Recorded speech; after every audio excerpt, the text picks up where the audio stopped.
This week on the Bubble Chat. People just be ready to judge shit. Just let it happen and see what you know what I mean. Like, about her passing has definitely hit me in a way I didn't expect. I mean, when I was a kid, I remember watching so many shows and movies and looking up to child and teen actors who were on screen. They felt like figures you could relate to. Like they were going through similar things as you, even even if it was just a character they were playing. we would have to do more than just one day of a blackout. Because Yes. they make up for it. So if they would have usually made 500 million, this time they probably made $1 billion. Right. Because Everybody held off yesterday. They be high, drinking, snorting powder, and all the shit, and they just do too much. Sit your ass down and let these people do their performance. You feel good about what? About the segment he come up with. Okay, well, how do you feel about the segment we're talking about? How do you feel about the Sarah? Yeah. I gave my thoughts. Okay, well, let's move right on.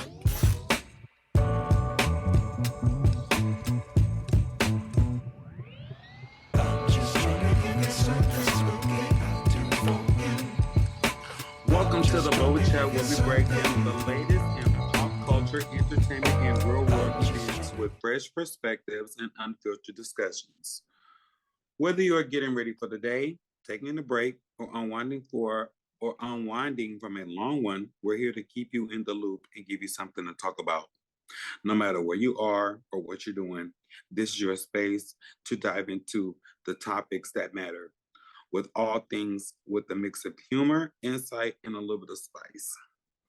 Every episode, we bring you the biggest headlines, the wildest celebrity moments, and the stories making waves across social media. From music and fashion to social issues and viral trends, nothing is off limits. And of course, we love spilling tea, so expect some surprises, get epic appearances, and deep dives into drama that's got everyone talking. But the Bubble Chat isn't just about entertainment. We also highlight important conversations happening in the world, giving our listeners a space to engage, reflect, and stay informed. Whether it's celebrating cultural moments, tackling tackling tackling industry controversies, or spotlighting inspiring voices. We aim to create a balance between fun and meaningful discussions.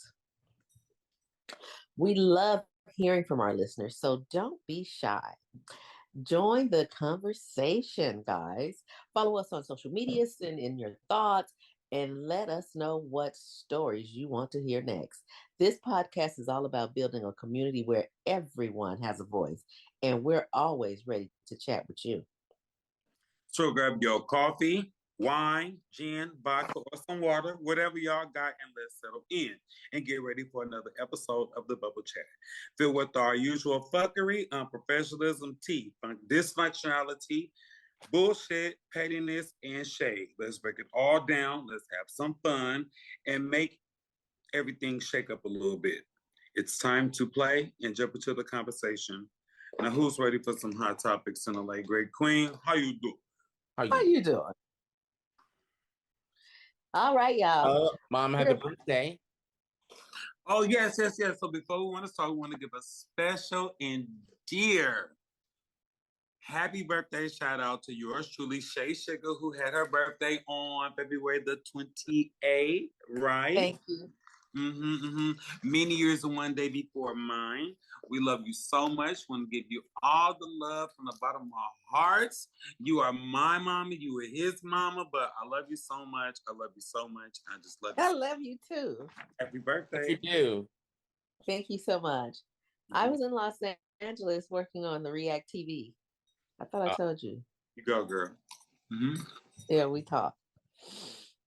And then I flew out here, and that night I had dinner in Walnut Creek.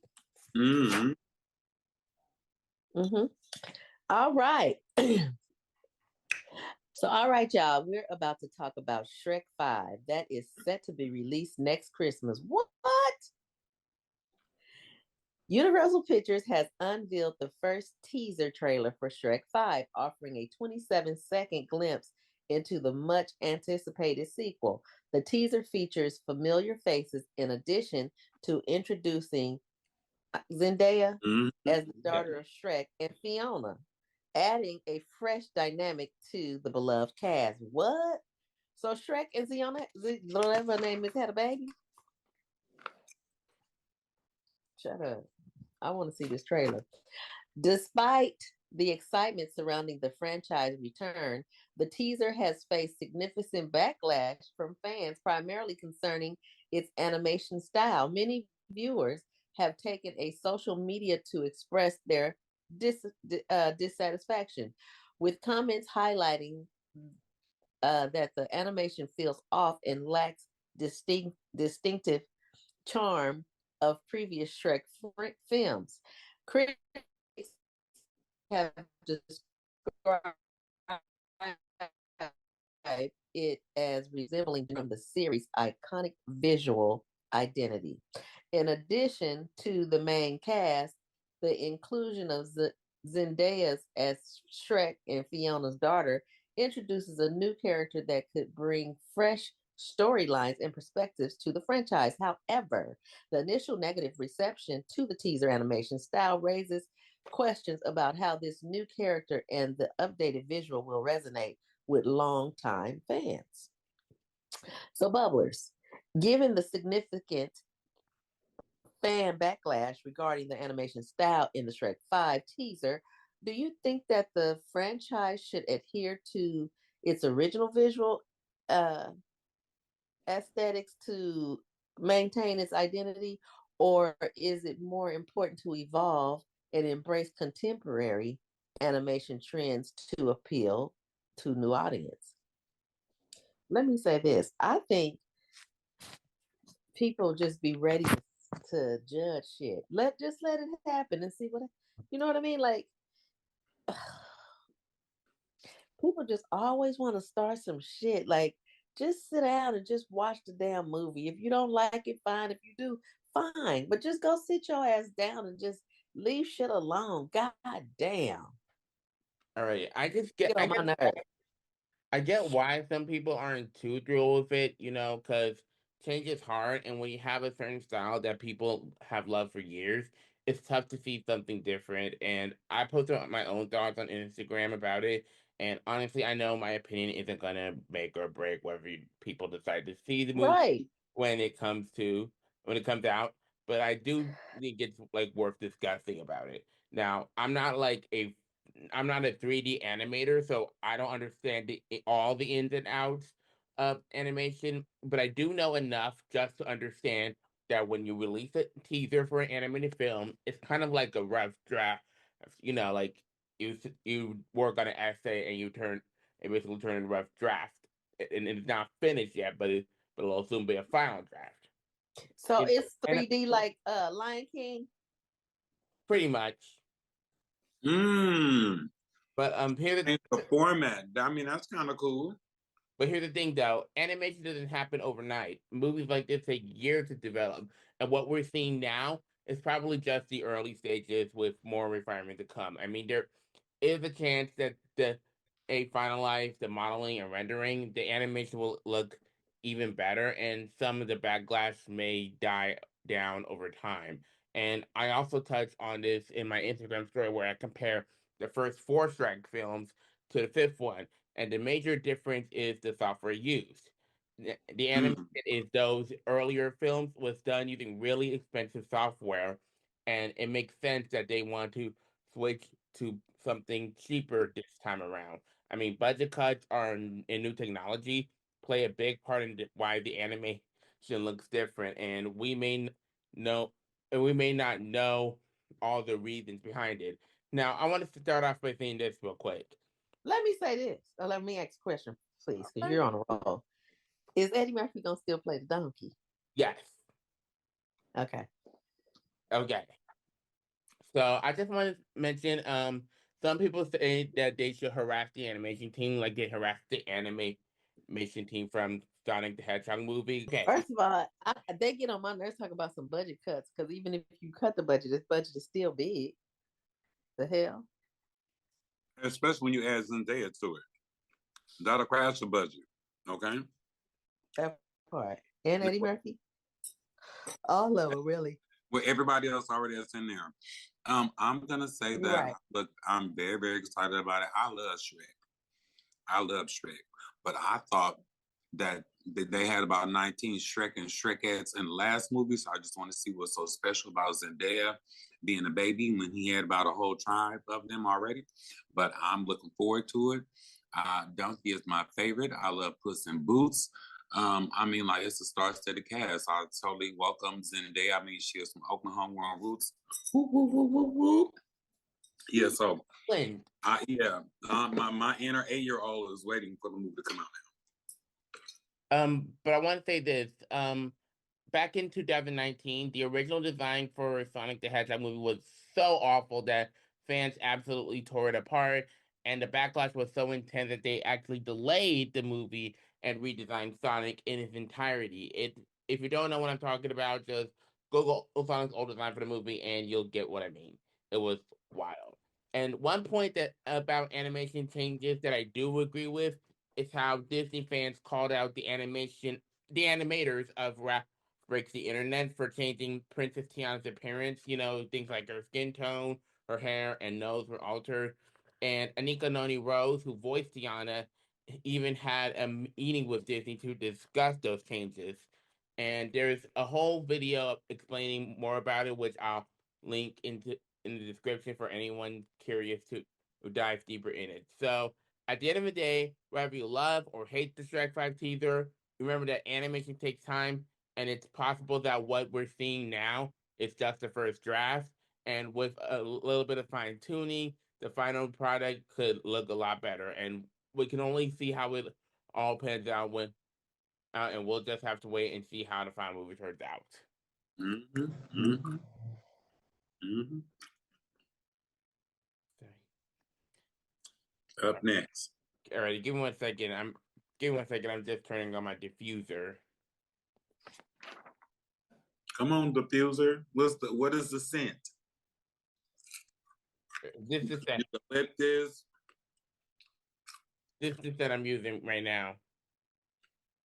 Not sure if you can really see it. All right, come on now, nephew.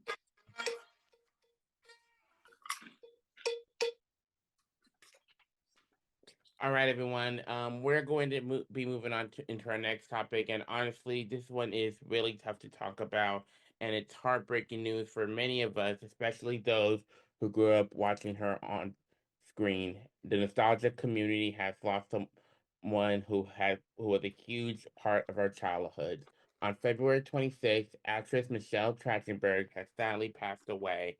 Michelle was found unresponsive in her New York City apartment and was later pronounced dead at just 39 years old.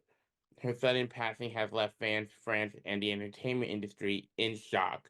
She became a household name with Harriet the Spy, later taking on the role of Dawn Summers in Buffy the Vampire Slayer and Georgina Sparks in Gossip Girl. And in the past year, Michelle has been dealing with serious health issues, including a liver transplant. Friends noted that she's been looking frail and has not spoken about her health struggles, while law enforcement sources revealed that she had been dealing with a recent medical issue. And while the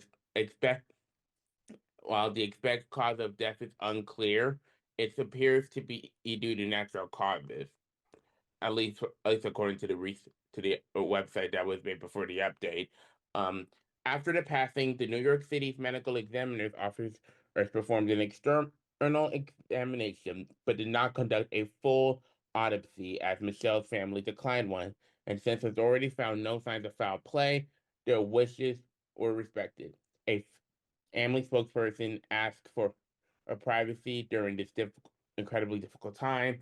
The outpouring of love from her former co-stars and fans have been overwhelming, including actors such as Alison Hannigan, Rosie O'Donnell, and Sarah Michelle Gellar. And it's clear that Michelle left a lasting impression on everyone who knew her, and she will be deeply missed. And of course, our hearts go out to Michelle's family, friends, and everyone who was touched by her work and spirit.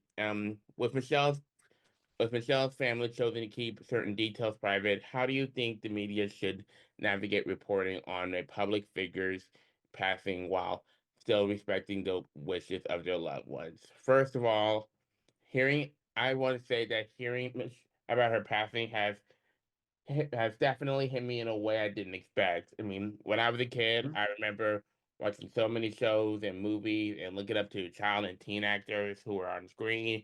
They felt like figures you could relate to. Like they were going through similar things as you, even even if it was just a character they were playing. I watched her, I watched her a little bit in Harriet the Spy, and she really stuck me with, especially in that role. And more recently, I watched her in Black Christmas, and I honestly felt connected to her character that she played. She had like this rawness and realness to her that I really identified with, and I didn't follow her as closely as some might have, but I absolutely respect her work. And as I grew older, I started to really appreciate the depth she brought with to her roles. And honestly, when it comes to death, I think it's hard to fully express what I'm feeling, especially when it's someone I didn't know personally. But still, there's a weight that comes with hearing news like this, and sometimes words don't do justice to the emotions that come with it. All I could really say is that I send my deepest condolences to Michelle's family, her loved ones, and anyone affected by her passing. And my hearts go out to them, and I hope they can find peace during this incredibly difficult time. How do you feel about Adonis? I second the motion of sending condolences out to the family and all. You know, there's a time to be born and there is a time to die. Yeah. And in between your first and your last day, it's all about the works that you put in, the impression that you leave on, you know, on the earth, or that you leave behind. So being the fact that, you know, like she had a really, really good prosperous and lucrative career. You know, she didn't get too much in the scuttlebutt. You know, she grew up in front of our eyes. I would say this would probably be equivalent as if we had lost someone like Kiki Palmer. We've seen her grow up. We've seen the evolution. You know, and we know that there is so much more that can be done. And being the fact that she's no longer here, that's not an option. But like I said, condolences. And in regards to how to handle these situations, the best thing to do is just to give the flowers. Yeah. It's just give the flowers, you know, not to take away from Michelle and her family. It will be the same thing as Angie Stone. Great person, wonderful body catalog of music. You know, nothing bad can be said about her, and she's going to be missed greatly all the same. You know, it's just sad, but like I said, there's a time to be born and there's a time to die. So we just celebrate and we mourn and we just keep going. And also one important thing, and I said this many times, but it's just a reminder to keep close with each other and just let your loved ones know that you love them. That's right. Love you guys. I agree with both of you. Y'all both took the words right out of my mouth. Why does Adonis box say Antron? The tablet. Oh. All right, moving on. I'm changing my name.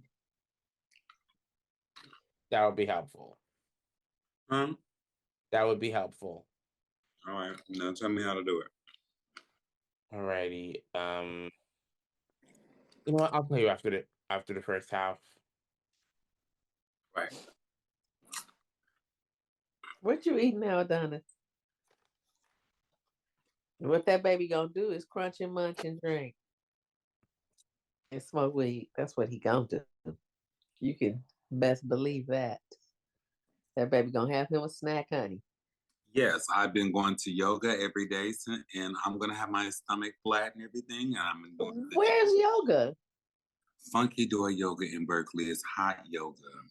Oh, okay. The Bikram. best thing. My socks be soaking wet, and I love it. Yeah.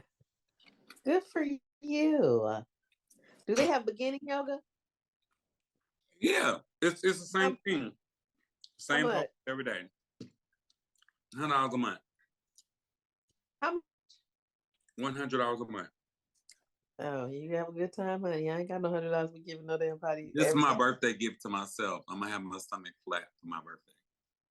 Okay. But back intact. It's flat, but it's not intact. Okay. Okay, go ahead, Joanne. What's it done? Y'all ready for the scoop? And is. Because I got the ladle. You know, you get the ladle in that big long pot. All right. Former Making the Band contestant Sarah Rivers also filed a $60 million lawsuit against Sean Diddy Combs, allegedly sexual harassment, assault, and creation of an abusive work environment during her time on the MTV reality series. Rivers, who was a member of the group The Band formed on the show, claims that Combs subjected her to unwanted sexual advances, controlled her eating and sleeping schedule, and publicly humiliated her. She also alleges that the group members were inadequately compensated and pressured into signing unfavorable contracts.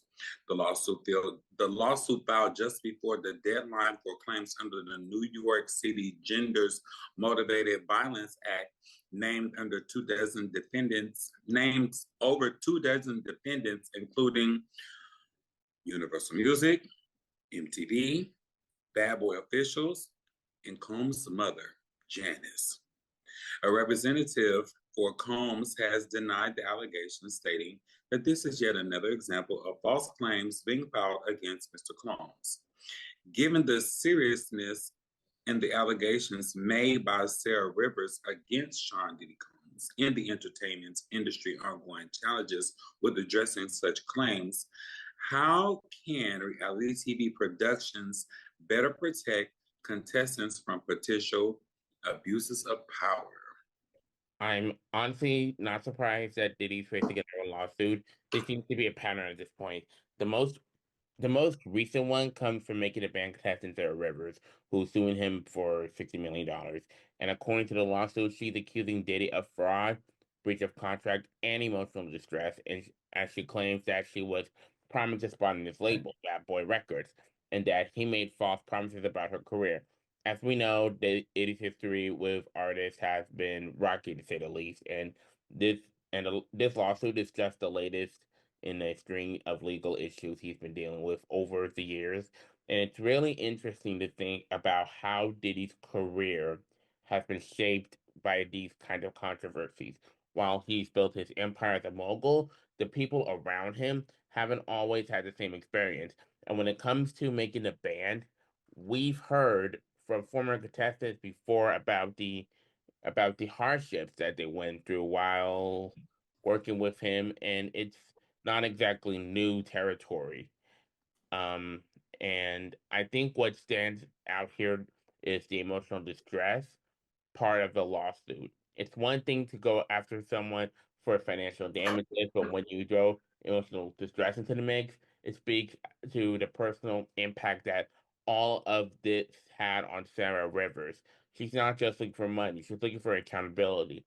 At the end, the lawsuit is just another chapter in Diddy's ongoing legal troubles, and I'm sure it won't be the last.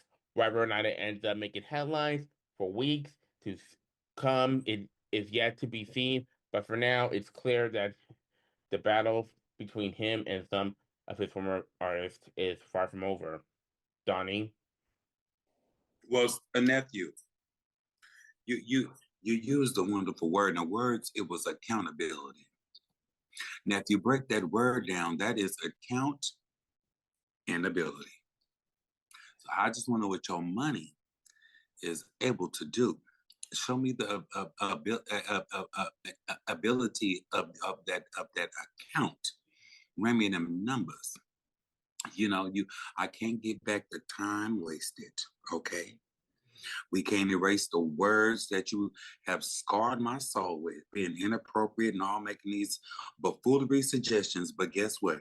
If you was to knock me down about a good $2.3 million, I might. It might go from a mountain to a molehill, maybe a little ant hill. You know what I'm saying? You spread enough rain in it, be all clear, we'd be all good. So I was just gonna say, the word that you used was accountability. Show me what that money do. That's all.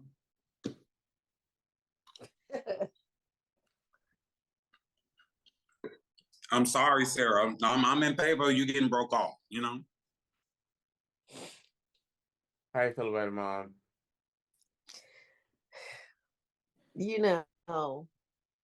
I'm from Richmond, California. And it just really behooves me to watch this fuckery, because it ain't nowhere in the world Puff Daddy is going to bully me into doing anything. First of all, Puff Daddy wasn't even hard. Like, even when he chased the girl down the hotel hallway with his little towel around his waist, he didn't really do nothing. Like, I would have beat his ass.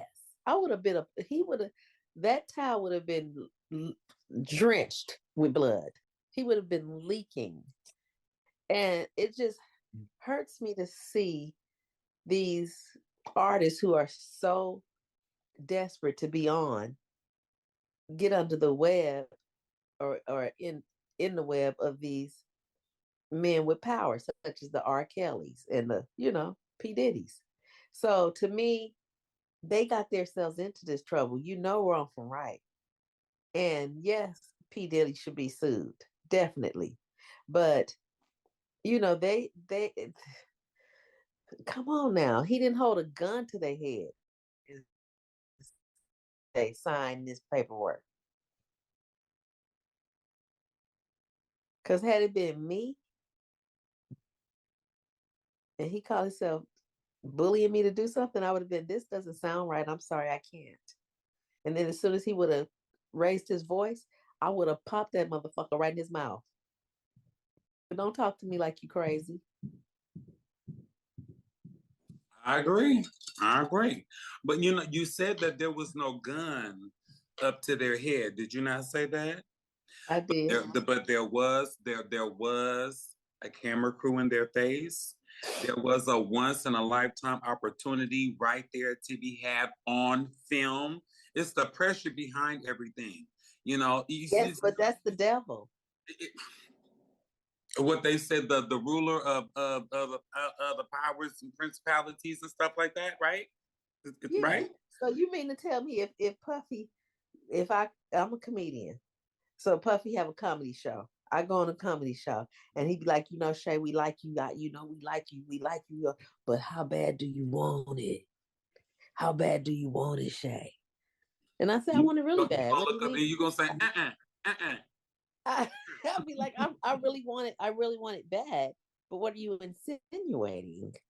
And you're like, show me how bad you want it. Show me how bad you want it. See, that's what people need, fake teeth and then fake I would have said, how bad do you want this ass whooping that I got right over here for your ass? How bad do you want that? Because Puffy, I will eat you alive. Whew. I just don't see how. But that's why I'm sitting over here at home bored. Looking like Iman, illegitimate baby. Who, me? No, Puffy. He looks Somalian. His hair, he's supposed to be look like he's supposed to be crazy. Well, that Puffy is in trouble, and I heard his attorney quit on me. Did y'all hear his attorney quit? That's a whole nother segment for a whole nother show. Can we actually do a Diddy expose on one of these episodes, nephew, moving forward before we get to season 4? Sure. I think let me put on my journalism hat. I'll do it. I'll do the work. How do you feel about it, nephew? I feel good about it. Ooh. About what? You feel good about what? About the segment he come up with. Okay, well, how do you feel about the segment we're talking about? How do you feel about the 60 Sarah. billion? Yeah. I gave my thoughts. Okay, well, let's move right on. How about that? Thank you. All right, y'all. This next Ooh. topic is going to be the quickest conversation ever. Former American Idol contestant Colin Stroh, who gained national attention during season 21 of the show, is facing legal issues following a recent car accident. The 20-year-old singer was arrested on charges of driving under the influence underage alcohol consumption and failure to exercise due care after a single vehicle crash on Interstate 840 near Nashville, Tennessee on February 28th. Authorities responded to the scene early Friday, finding Stroh's vehicles had crashed on the freeway. He was transported to a local hospital for evaluation and subsequently arrested. Stroh has since been released on bail. In an Instagram video, Stroh acknowledges his mistakes, stating, "I'm not perfect and I never claimed to be." Despite this incident, he is scheduled to continue his musical performances with upcoming shows planned in Saratoga Springs, New York, and other locations. Stroh rose to prominence on American Idol with his rendition of Lynyrd Skynyrd's, I hope I said that right, Simple Man, earning his praise from the judges and finishing third place during the 2023 season. Considering Colin Stroh's recent arrest for underage DUI, how can rising artists navigate the pressures of newfound fame while making responsible personal choices? Here's how I feel about it, and my opinion is going to be quick. I can only hope that Colin is clean. I can only hope he learns from this, and I could hope whatever conversation you and mom are about to have about this goes to teach everyone that drinking under the influence while behind the wheel is not okay, and it can take a life. That's all I gotta say. I don't have anything else. You're gonna have to take a page from Karen Huger or Leandra's book, because everybody out here been sipping and driving and doing what they want to do, and that's not right. It's not right, and it's not right. It's not safe. And if you drink too much, like they say, too much of anything is a bad thing. But being the fact that he was in Tennessee, I thought that I thought the drinking age, the marriage age was about 8 in Tennessee. I didn't know that he was in the wrong for having him a drink before he turned 21, because I believe you get married at the age of like 16, 17 in Tennessee. And I know you can't buy liquor on Sunday in Tennessee. But yeah, too much of anything is a bad thing. Slow down on the bottle, nephew. Not you, nephew, the other nephew. All right. Sound like you need to slow down on the damn bottle yourself, honey. It's a sugar rush. It's an alcohol rush.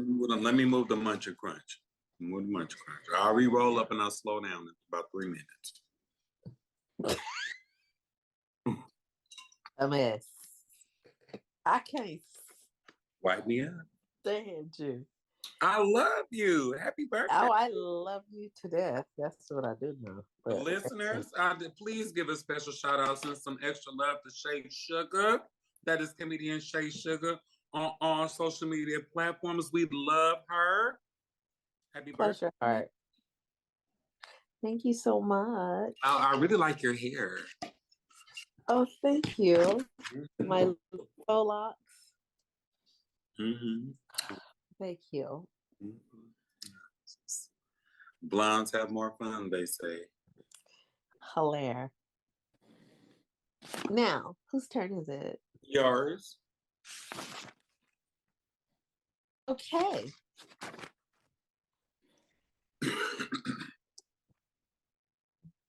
By now, I'm sure everyone has heard about the economic. Well, I can't read.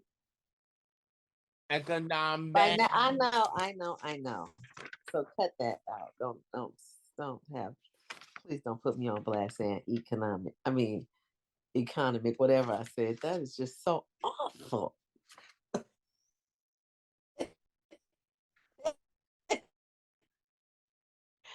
By now, I'm sure everyone has heard about the economic. Well, I can't ever say the word though. Economic. Okay. And action. By now, I'm sure everyone has heard about the economic. I said economic. Nene Link said, "Is it a coincidence? It is a coincidence. What? Is it a coincidence?" It's what a coincidence. See, she was saying it wrong.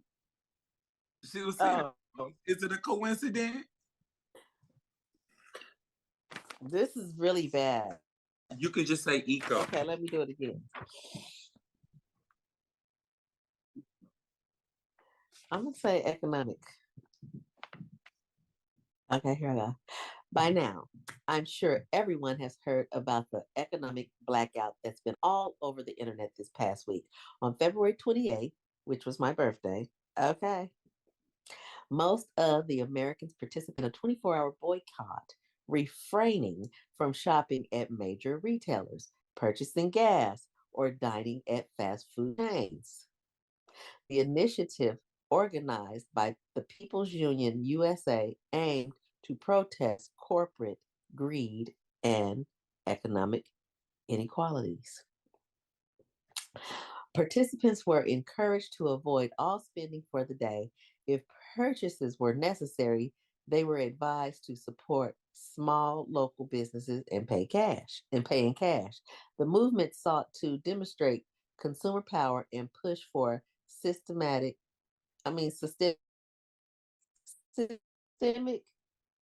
Systematic. Let me say that again. The move. Well, you spelled it wrong. Systematic. You spell systematic wrong. Just say it. Just say the damn word. I remember that word from The Color Purple. Systematic. Okay, hush. And cut all that.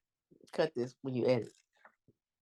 The movement sought to demonstrate consumer power and push for systematic change in corporate practices. The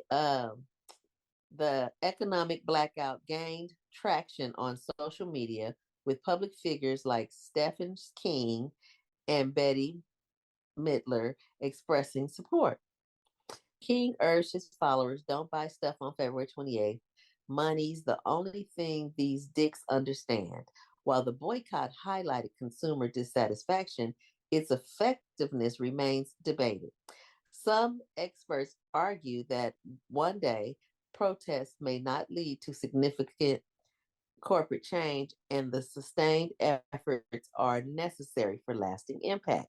However, this past week's economic blackout is not the only one.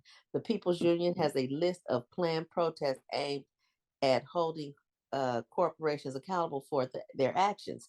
If you're interested in learning more or participating in future boycotts, the link will be down below. Considering the recent economic blackout and the debate surrounding its effectiveness, what strategies can consumers employ to drive meaningful change in corporate practices? And how much did they, I want to know, how did it impact that? I mean, how did they, how were they affected? I'm about to get to that. Because I know Target's ass, they hit Target. Baby, that Target is losing money. I'm about to get to it. With the recent economic blackout, I totally understand why people are taking a stand. It's clear that a lot of the DEI, diversity, equity, inclusion resources are at serious risk. Companies like Amazon, Paramount, and Disney have all been making headlines for cutting or threatening these resources, and that's a huge concern. And it's hard to overlook the fact that these companies have the power to impact so many people, and when those resources go away, it hits communities hard.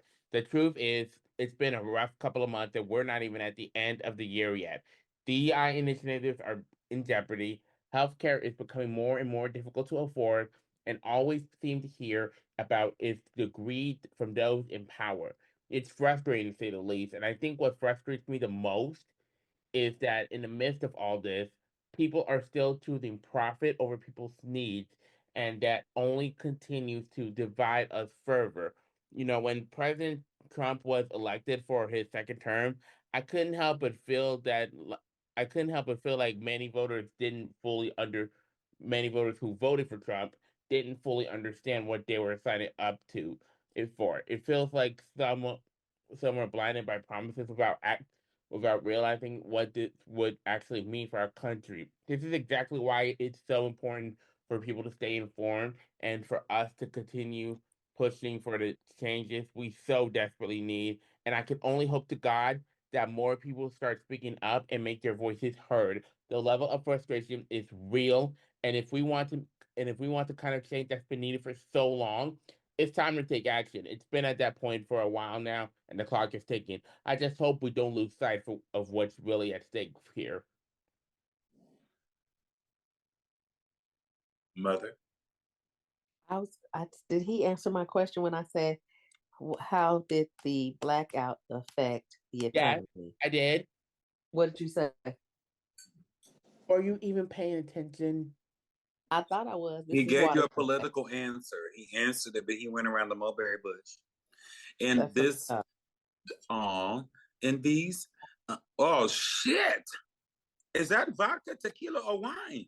It's water. Oh, ooh, shit! All right. Well, I'm jigging peaches and grapes. No, so here's the thing. I'm gonna have to skip around my own mulberry bush on this subject. Can't we answer my question? I answered the question, Mom. He answered it like a politician. He answered it, but he went around a mulberry bush. I need numbers. How much money? $1 billion. You're making things up. You don't have facts.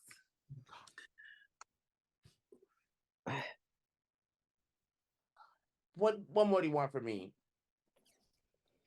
Nothing. I love you and happy birthday. Tell her. Say I love you. Happy birthday. Yeah, happy birthday. See, look at that smile on her face. Look at it. It's just so big. Look at that. That was a yawn. Okay, so no. It's a very, very multifaceted conversation and topic. It's not just one thing. It is a cumulative. It is a cluster of a few subjects and issues. First subject and issue one, y'all stupid ass president, YSAP. We're just gonna call him YSAP, y'all stupid ass president. The man that is the color of bronze tanning lotion that lives in a house the color of rice. Now, I want to fact check. The DEI program was gonna be phased out this year anyway. They just put a lot of emphasis on it, but it was going to be phased out this year. Now, maybe under a different administration and things like that, maybe it could have been voted back in and extended in some kind of way and format, but it has not been phased out. But that has been the great topic of that. I saw on social media, it was organized by the churches though. There were the churches that went to Target. I believe that day was a Sunday. Everyone left more so down south, and they went to Target and they bought only Black products, right? Now that was a message from, is it her name, Tabitha Brown? The seasonings and homeware and crock pot lady. Okay, so this is why it's multifaceted. So when you talk about those numbers, the numbers are affected by investors. So when Donald Trump said what he said about DEI and Target being one of the many companies that said they'll be about very, very expeditious, like very, very quick and swift with the action, what happened was in the DEI clause, there were different people that were investing in that and had invested in those DEI program appropriate people to help them promote their product to get it to where it needs to go and make those numbers all crunching right. So when Target said that they're going to fall back and do that, they didn't know that their investors were going to take them to court because you're messing up the money that I invested in this program in your company.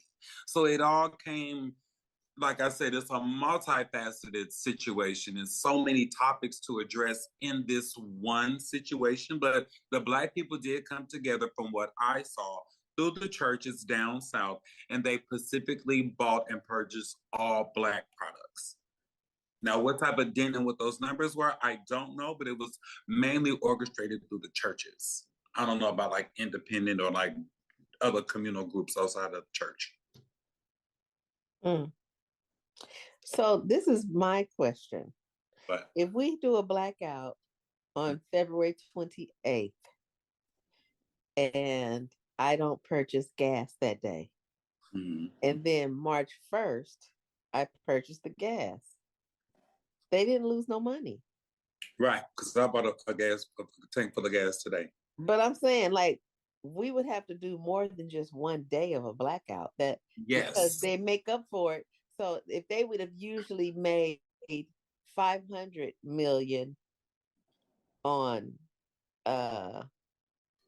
February 28th, I mean, if they would have made 500 million on, if they usually made 500 million on March 1st, this time they probably made $1 billion. Right. Because everybody held off yesterday. So it's just like in the savings. It's just, I don't understand it. But anyway, can we move on? Of course. Go ahead. Take it away. All right. As we continue celebrating Women's History Month, today we're shining a spotlight on a woman known for her sharp wit and groundbreaking work in comedy. I'm embarrassed to not know this lady's name. Is it Fee or Faye? Faye. Okay. We're going to start from the top. Okay. Please don't show that. As we continue celebrating Women's History Month, today we're shining a spotlight on a woman known for her sharp wit and groundbreaking work in comedy. Faye has made an undeniable impact on television, film, and writing. From her time on Saturday Night Live to creating 30 Rock and Unbreakable Kimmy Schmidt, she's paved the way for women in comedy and beyond. The very talented Tina Fey. Tina Fey is first gained national recognition as the head writer of SNL, making history as the show's first female head writer. Her Weekend Update segments alongside Jimmy Fallon and later Amy Poehler became instant classics. But it was her spot-on impressions of Sarah Palin during the 2008 election season that cemented her as a pop culture icon. Beyond SNL, Tina Fey created and starred in Dirty Rock, a sitcom loosely based on her experience behind the scenes at NBC. The show earned critical acclaim, multiple Emmy Awards, and is still considered one of the best written comedies of all time. She later went on to co-create Unbreakable Kimmy Schmidt, a show that blended humor with powerful storytelling, resilience, and starting over.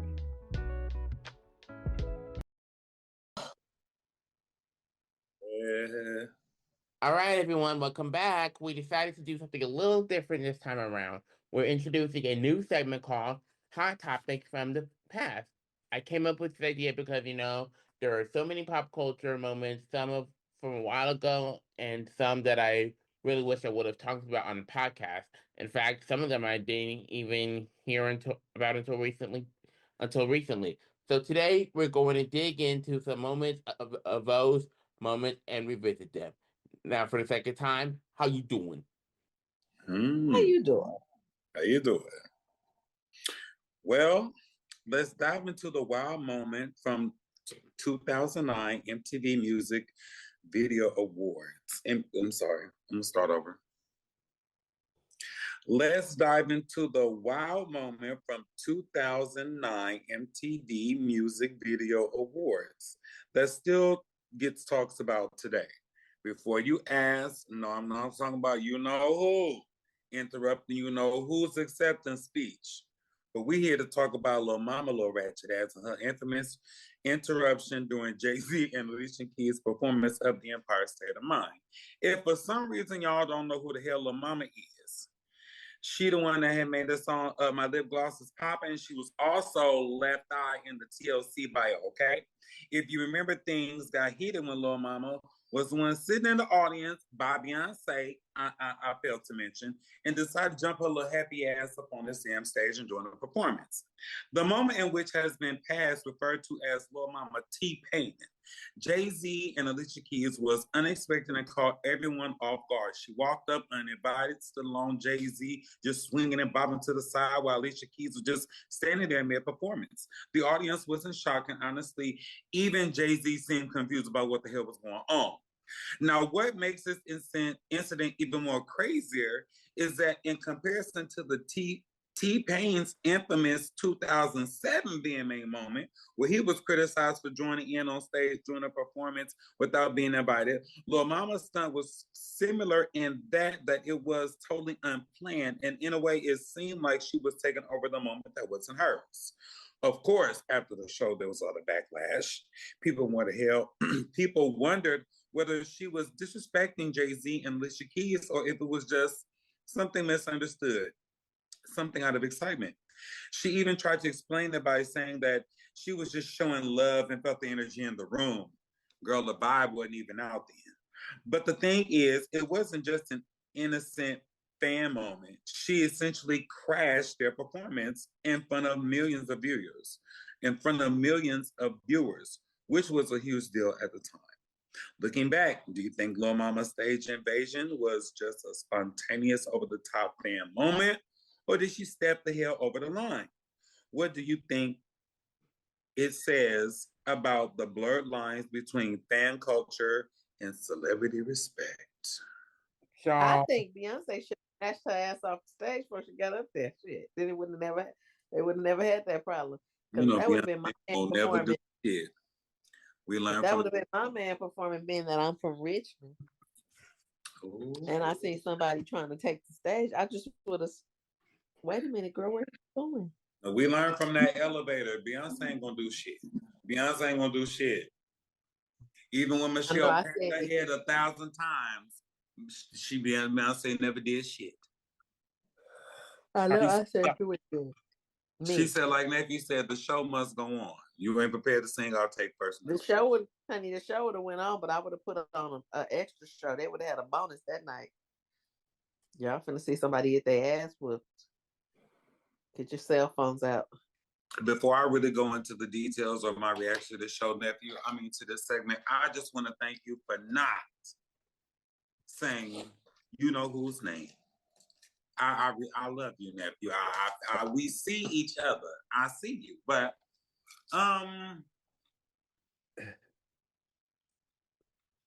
whose name? In comparison, if I'm gonna compare Alicia Keys against Lil Mama's body of work, Lil Mama is a fan.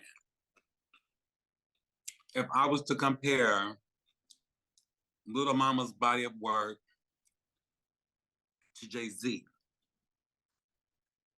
that little flea is a fan. But what name did you think? What name was Joanne supposed to? What name are you glad he didn't say, Joanne? Taylor Swift. Taylor Swift. Yeah. But when Kanye West embarrassed her. Not taking anything away from her career as an actress, entertainer, a musician, or anything like that. Compared to them, she was a fan.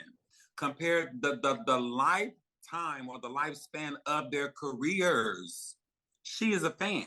Because you have to think, she was a little girl when that lip gloss shit came out. Then she did the movie And then she was rolling around with, Ray J and then Soldier Boy and Bow Wow. I mean, that's not a lot to. Yeah, you're a groupie.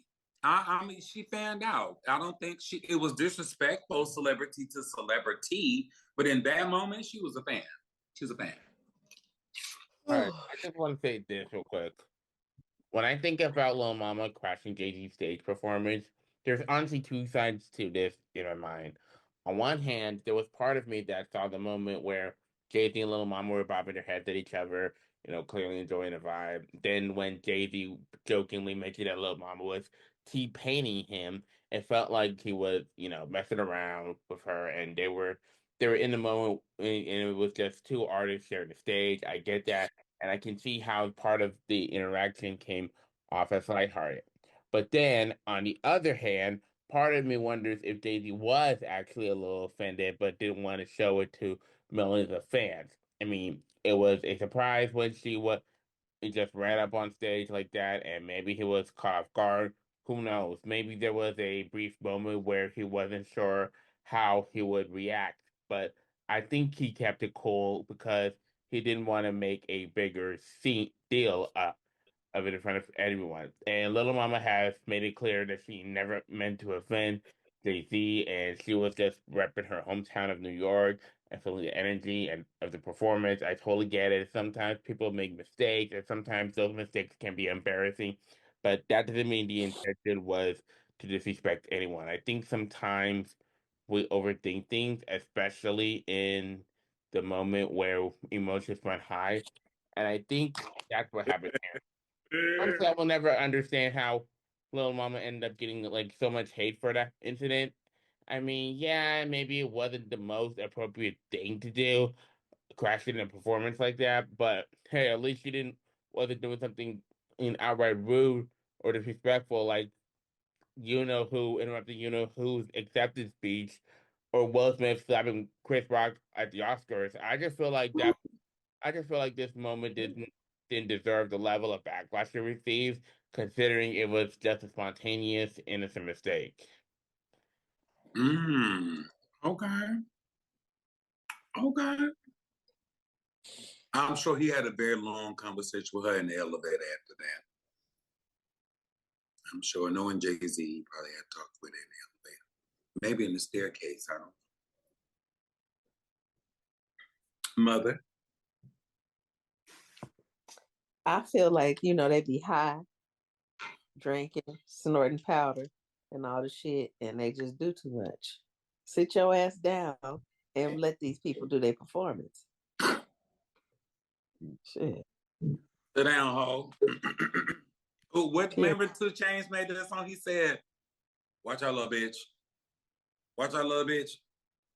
Watch out, little bitch." Yeah. Well, alrighty, motherfucking then. Now that we've tackled some of those iconic moments, it's time to switch gears and move on to something a little more fun and interactive. We're diving into our next segment, the mystery game. Here's how it works. I've got a bunch of mystery questions lined up. Some are pop culture related, others just random trivia that might stump you.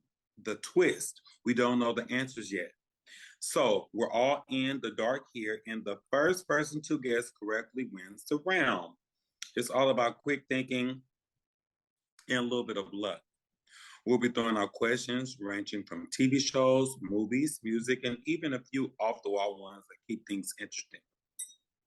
So get ready, put your thinking caps on, and be prepared for a good time. Give me a minute.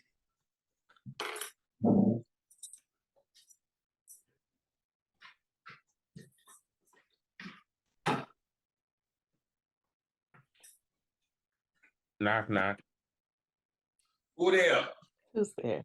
I was talking about, but knock, knock. Who's there? Banana. Banana who? Knock, knock. Who's there? Banana. Banana who? Knock, knock. Who's there? Banana. Banana who?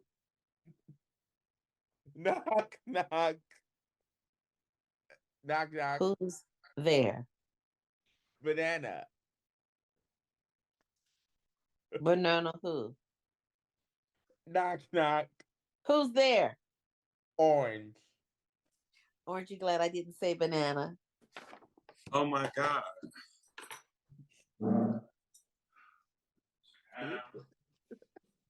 You're such a goofball. Okay, now where are we at this, Mr. Gay? I bet he get it from his mama. All right. This game is called Hot Seat. Hot seat. Probably that's probably your seat. All that snacks and shit over there you eating. I know you Putin. No, I don't have no Oh, baby. I know that seat hot, honey.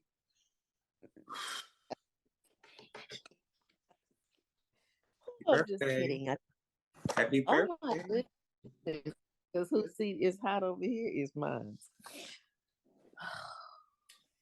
That's another story. All right. Are you guys ready? Yeah.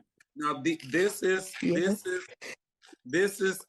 all about you. So these the way you answer the question. First off, before we start, this is we listen and we don't judge. Okay. We play because we're here to have fun. All right. And we are not in control of what's on these cards. So the first question is, if you robbed the bank, what would be your disguise? Probably Yoshi. What? Yoshi. Probably what? That little thing? Super Mario Yoshi? Well, nephew, now that you share the information, I advise you not to do that when you rob a bank, okay? Okay. Shay? Because you're going to be sitting your ass in jail as Yoshi. Yoshi going to be sitting his ass in jail. My disguise would be an old white lady. Yeah, I would pull a Medea. I would pull a Medea. Mine would be one. If you owned a traveling circus, what would it be called? Acrobatic. Adonis friend. Adonis and friend. It would be called Adonis Connection. Or better yet, Adonis Don't. I thought you was gonna say Shay Sugarland. I don't know how I got in there. You just give me all the proceeds, and it wouldn't be no damn circus. It'd be a damn. It would be a freak show. It would not be a circus. It would be a freak show. Of course it would. What would your show be? What would your circus be called, nephew? I just told you, Adonis the Donkey. Oh, you're gonna use my name too? Now you know. Let me go on and get my shit copywritten right now and put a trademark on it. Okay. If you put a bumper sticker on your car, what would it say? I'm done with you. Get away from me with this Apollo. And we playing a game. Why is you doing that? Like, because that's how he is. That's how he is. That's just how he is. So if you put a bumper sticker on your car, what would it say? It would say, "I hate Mondays." Mine would say, "Stay back, because if you hit my bumper, I'm gonna beat your ass." I would have Tracy Chapman's "You Got a Fast Car." I say, "You break, you buy, or you get your ass whooped." Okay. If your friends gave you a nickname that started with the letter B, what is your name? Bitch. All right, Mom. Start with a little B. Bookie. Bookie? Yeah. Mine would be Bad Motherfucker. All right. Bad bitch. Bad bitch. That would be my nickname. Bad bitch. All right. So I would be Bookie. If you had the choice to transform into an animal for one day, what animal would you be? A flamingo. Come on now. Like, you sure you just gonna take my life and go into the animal kingdom with it? You're gonna take your little hot pink one-legged ass over to the animal kingdom. That's what you're gonna do? I will be a flamingo. I would be a fish. I think a dog would probably be a snake. I was thinking, no. I know that jellyfish don't have vertebrae, and I know that they're made from plankton. That's what makes jellyfish. I probably want to be like a dolphin. I would want to be still like smart or like a whale or something. I would want to be a mammal still, you know? So, um,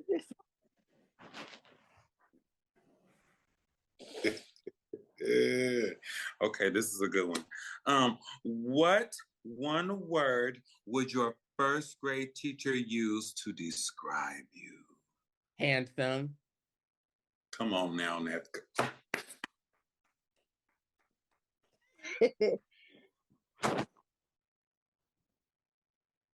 Slow. Special. I'm a Rainbow Special. bad motherfucker because I was hella bad, babe. Name a song that always makes you sing. I was undescribable. What? Name a song that what? Name a song that always makes you sing along. I have a lot, but one of them is Love Story. By who? Never mind. I retract that question, please. I take it back. I take it back. What you say, mama? What you say? Ooh. A song that make me sing along right now. Mm-hmm. Happy birthday. Ain't Not Like Us. I can't get that out of my head. Not Like Us? Really? Since the Super Bowl, I can't get that song out of my head. Any Whitney Houston song will make me sing along. Definitely. Any Whitney Houston song. Yes, you is all that we share. You got your family, and they need you there. Though I try to resist, motherfucker, being last on your list, but no other man's gonna do. Son of a bitch. All my love for you. You used to tell me we run away together. We're not Love even separated. Give you the right to be free. You said you'll be patient. Just wait a little. I'm all done. But that's just an old fantasy.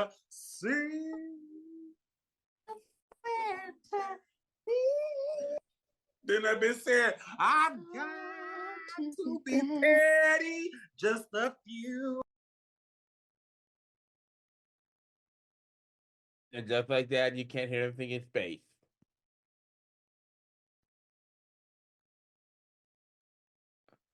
I'm about to finish the glass on that ass. Because I'm all so right. sleepy. What is something that you wish you enjoyed?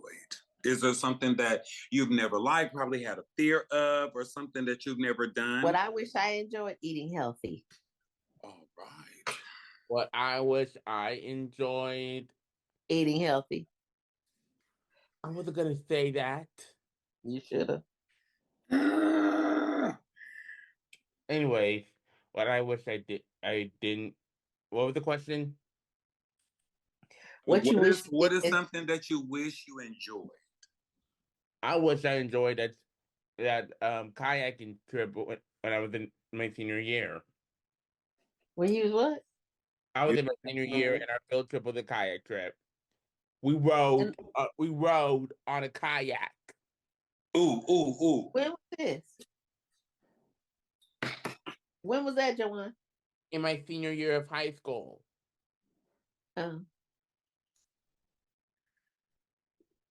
Why you didn't like it? Did you roll over in the water? No, it was exhausting. honey. A little exercise will never hurt you. What's the first thing you do if you win the lottery? The first thing I do when I won the lottery, probably get a store.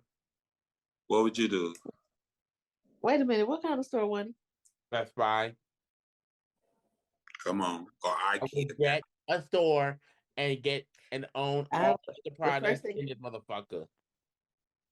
Oh, I would get a financial advisor. Really? That's the first thing I would do. You know what I'm going to do? What? Pay my tithe. Precious lamb. Mm-hmm. Ah! Yes. Yes. Yes. That's beautiful. If you could not live in the city metropolitan, what city would you live in?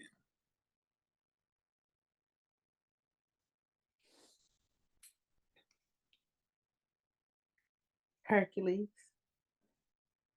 Well, damn. All right. Nephew, where would you live if you couldn't live in the city? Where would you live?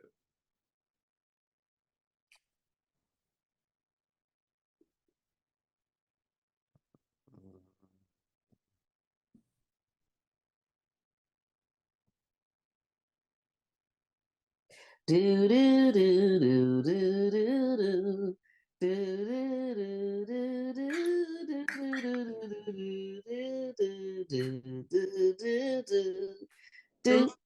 do do do do do. Boom, boom. Don't make me mute y'all. Ooh.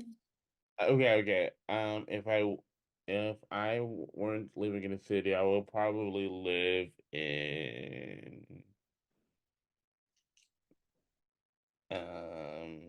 Hercules. Timbuktu. I don't know. There we go. All right, because I said it would not be in America, and I don't want to say Mexico off the rip, but Hawaii. I would want to be somewhere warm that don't have like hurricanes and shit. So, yeah. Well, I'll change mine to Tollet, Arkansas. No, Quebec. I would like to be in the country. I will go to Colombia. I had a nice time in Colombia. Oh, yeah, nice. Yep. What do you have zero tolerance? What do you have zero tolerance for? What do I have zero tolerance for? Rude customer telling service. me how I live. Huh? People telling me how I live. Okay, all right. Mine is bad customer service. Bad customer service. Tell me your bad one. I have a zero tolerance for, but it's a little bit deeper, like inauthenticity. Please don't be fake. That's what I've learned in my life is to respect someone's truth. And if you can't tell me the truth, then I don't know how far I'm supposed to be respecting you. But another conversation for another day. All right, one more because I'm about tired. Oh, What would you do for $100 that nobody else in the room would do for 1,000? Shit. Mm-hmm. Go to the thrift store. All right. Okay, there we go. That's a good one. Mother. What would I do? What would you do for $100 that nobody in a room would do for 1,000? Slap the shit out of Trump. You know what? I ain't got no name on it, but I said I will take my leg off and swing hard as I can to the motherfucker to my left. That's what I was gonna say. That's what I was thinking. Yeah. Yeah, I like that. Well, all right, folks. It's been fun, but it's time to clock the fuck out. At least for today. It's been an amazing episode, and we've covered some seriously fun, wild topics from pop culture, throwbacks to heated moments, and we had a lot of ground to cover. And we hope that you've enjoyed as much as we did. But before we sign off, we'd love to hear what you think about the topics we've discussed today. Got a different take on something that we've talked about? Maybe you got some hidden gems from pop culture you think that we should have included.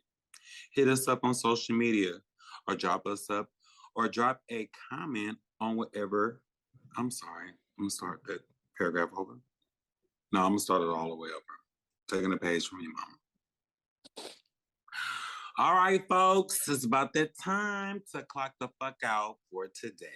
It's been an amazing episode, and we've covered some seriously fun and wild topics, from pop culture throwbacks to heated moments. We've had a lot of ground to cover, and we hope you enjoyed it as much as we did. But before we sign off, we'd love to hear what you guys think about the topics that we've discussed today. Got a different take on something that we've talked about? Maybe you got some hidden gems from the pop culture that you think we should have included. Hit us up on social media or drop us a comment whenever you're listening. You're always... Shut the fuck up. I'm laughing at Jawan because he's so sleepy. Are you sleepy, nephew? I'm Bye, y'all. What? He's miserable. Until next time, take care, stay curious, keep enjoying the hot takes. We'll catch you now on the next one. Take your ass sleep, nephew. Bye.